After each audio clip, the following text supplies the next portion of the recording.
অনেকে তো খুব সহজে এটাই বলে দেয়, বেঈমান, বিশ্বাসঘাতক আর স্বার্থপর নাকি মেয়েরাই হয়। কিন্তু এই বেঈমান, বিশ্বাসঘাতক, স্বার্থপর আসল কারণটা কেউ তো যাচাই করে দেখে না। একটা মেয়ের জীবন শুধু নামেই তার জীবন হয়, কারণ জীবনের শুরু থেকে শেষ পর্যন্ত অন্যের ইশারায় চলতে হয়। ছেলেরা একটু কষ্ট পেলে তার কষ্টের কথা অন্যের সাথে শেয়ার করে নেয়, আর মেয়েরা হাজার কষ্ট পেলেও সহ্য করে যায়।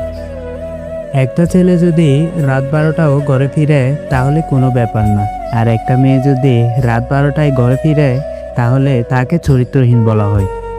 লোকে যে বলে মেয়েরা নাকি টাকা পয়সা দেখে ভালোবাসে, ভালো টাকা পয়সা গাড়ি বাড়ি থাকলে নাকি মেয়েরা বিয়ে করতে রাজি হয়ে যায়। কিন্তু সত্যিটা হলো, মেয়েদের নিজের ইচ্ছে না থাকা সত্ত্বেও জীবনে অনেক কিছু মেনে নিতে হয়। এটা ঠিক যে মেয়েরা ভালো অভিনয় করতে পারে, কারণ তারা মন থেকে ভালো না থাকলেও সবার সামনে নিজেকে ভালো দেখানোর চেষ্টা করে।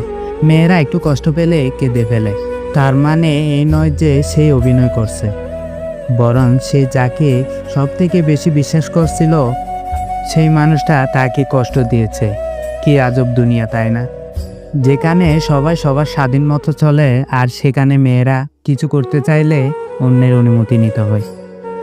আমরা মেয়েদের জীবনকে ঠিক যতটা সহজ ভাবি, আসলে ততটা সহজ না।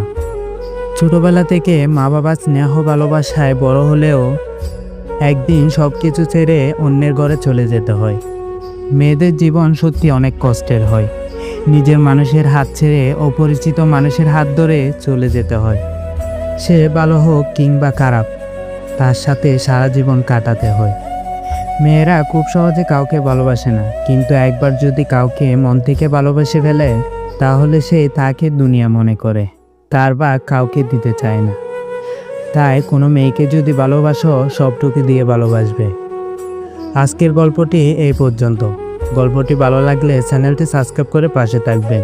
আর নেক্সট ডে কী গল্প নিয়ে আসবো সবাই কমেন্ট বক্সে বলে যাবেন।